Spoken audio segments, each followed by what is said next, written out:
Elon Musk is a billionaire, an inventor, a scientist, a designer, and one of the world's most innovative minds. He runs two companies that are trying to disrupt major industries that have been doing things the same way for decades. Aerospace with SpaceX and automobiles with Tesla.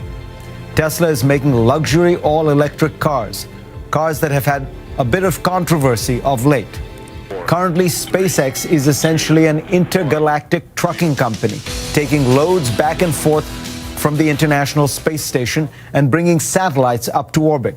In the future, it hopes to carry humans too. We met on a balcony overlooking the SpaceX factory floor. It was buzzing, literally and figuratively. The workers were preparing for an important launch on Monday. Elon Musk, pleasure to have you on. Thanks for having me. So this is the Dragon that goes up into space and is going to go up on Monday, correct? Yeah, that's our Dragon spacecraft, or version 1, which is capable of taking cargo to and from the space station, including biological cargo like fish and mice and that kind of thing. So when do human beings start going up in it, do you think? So we expect to complete version 2 of Dragon, which will have astronaut transport capability in about 2 years. And most of what you do now is send satellites up into space, right? That's how you pay the bills. Exactly. But you want to do something much more ambitious with SpaceX. Yeah, I mean, the long-term aspiration is to develop the technologies necessary to transport a large number of people and cargo to Mars in order to create a self-sustaining civilization there. And that's really why I started the company, was because it seemed as though... To create the possibility for life on other planets. Yeah, exactly. I mean, it sort of started off when I was thinking about what to do after PayPal. And I'd always been interested in space, but I didn't think there was anything that an individual could do in space. I mean, it seemed like the province of large governments. But I sort of started looking into it, and I went to the NASA website to find out when we're going to Mars. Because it seems like, obviously, that is the next thing after the moon. And I couldn't find anything. So I was like, wow, this just seems very strange. Initially, I was under the impression that it was that we'd lost the will to do that. And I later came to the conclusion that I was quite wrong about that. I think the United States in particular is a nation of explorers. So you decide you want to try and do this, and do you look at it as why did you decide transport was the most important thing? I mean, I think people would regard living on Mars as that's the relatively easier thing. Yes, absolutely. So we could live on Mars. Just getting there is the problem. Yes, like right now getting to Mars is impossible. So it's kind of doesn't matter what what you do when you get there if you can't get there. So the first order of business is to figure out how to get there, and it needs to be in a way that enables large numbers of people and cargo. It can't just be like a handful of people, because that's obviously not going to create a self-sustaining civilization. And Apollo was an amazing, inspiring thing for all of humanity, but the last time we went to the moon was like 1973 or 4, I believe. So we don't want to just have flags and footprints and then never go to Mars again. If we just have one mission, that will also be a super inspiring thing, but it's not going to fundamentally change the future of humanity. So you have this Grasshopper rocket, which unlike most rockets, which can't, which are not reusable, this one gently comes back down in a kind of vertical land. Yeah, absolutely. You can see the videos of this on the SpaceX website. The fundamental breakthrough, going back to the point of that developing a Mars transportation system, it has to be affordable to go. Like, it can't just be like billions of dollars per person to go to Mars. Then there's no way you could establish a base on Mars at that cost. So we have to develop rockets that are rapidly and as close to completely reusable as possible. As an example, the Falcon 9 costs about $60 million. I mean, it's sort of like a jet, it's like, but the cost of the propellant is only about $200,000. So it's just like, you can imagine how expensive it would be if you had to buy a new plane every time you went somewhere. Very few people would fly. But refueling a plane is pretty easy. We once talked about airplane travel, and I asked you why it is that with all this technological improvement over the last 30 or 40 years, the one thing that doesn't seem to have improved, and it is in the domain of the private sector, sort of, is jet travel. Sure, I mean, if absolutely. you're flying from New York to London, it takes about as long as it took 40 or 50 years ago. In fact, it takes longer. It actually does take longer because the 787, like my favorite sort of commercial airliner is the 747 because it actually goes quite fast, and it's actually incredible that thing was. I mean, the first iteration of it was designed in the 60s. I mean, since then, I don't think we've exceeded the 747, Why? which is nutty. I think, for the commercial airliner business, you essentially have a duopoly between Airbus and Boeing. And these big airplane programs are really long-term and they're quite expensive. And I think if you're in the senior management of one of those companies, it's a safer bet to just aim for a little incremental improvement than to try to aim for a radical improvement. Because generally, if you aim for a radical improvement and you're wrong, you'll get fired.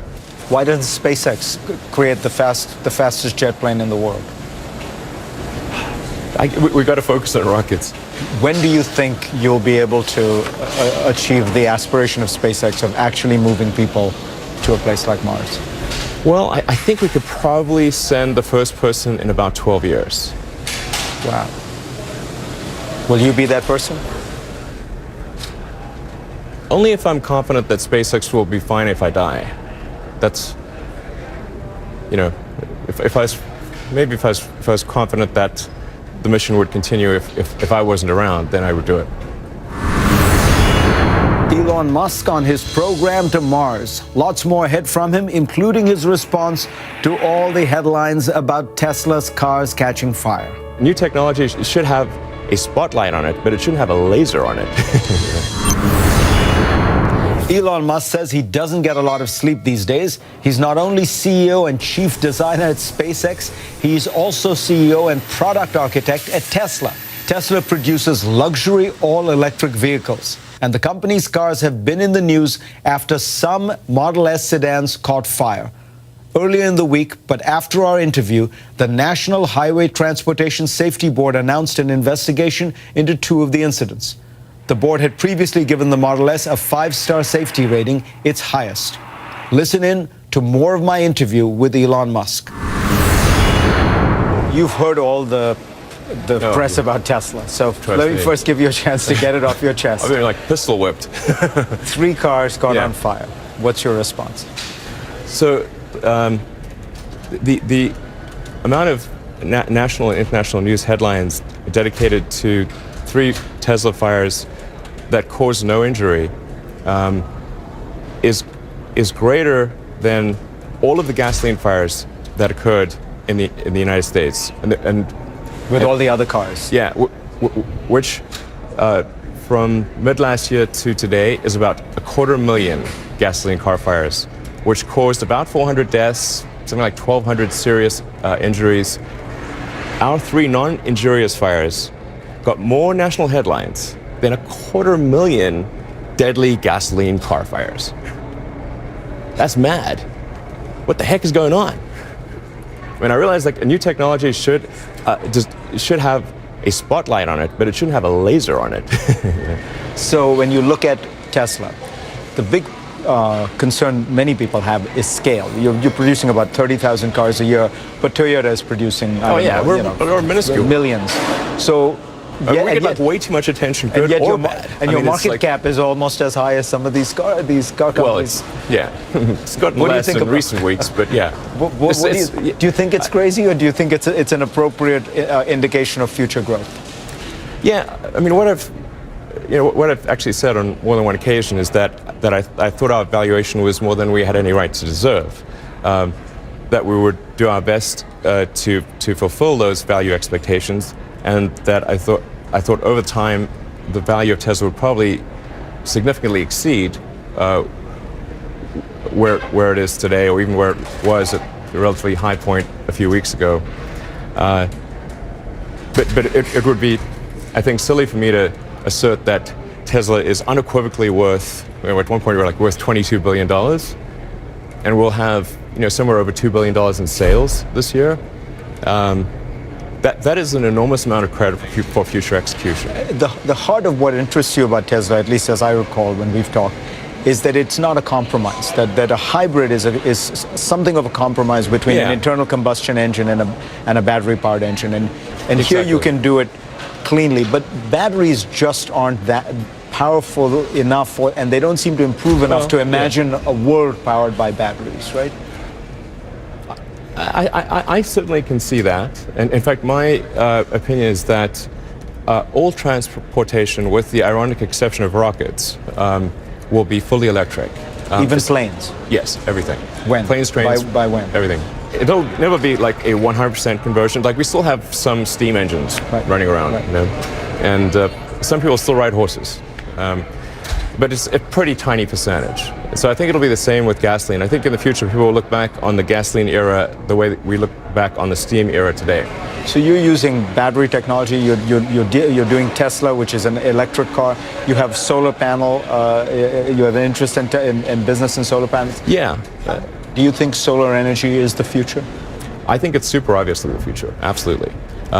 In fact, if you think about it, the world is almost entirely solar powered already, in that we would be a frozen ice ball at about 3 or 4 degrees Kelvin, or close to absolute zero, without the sun.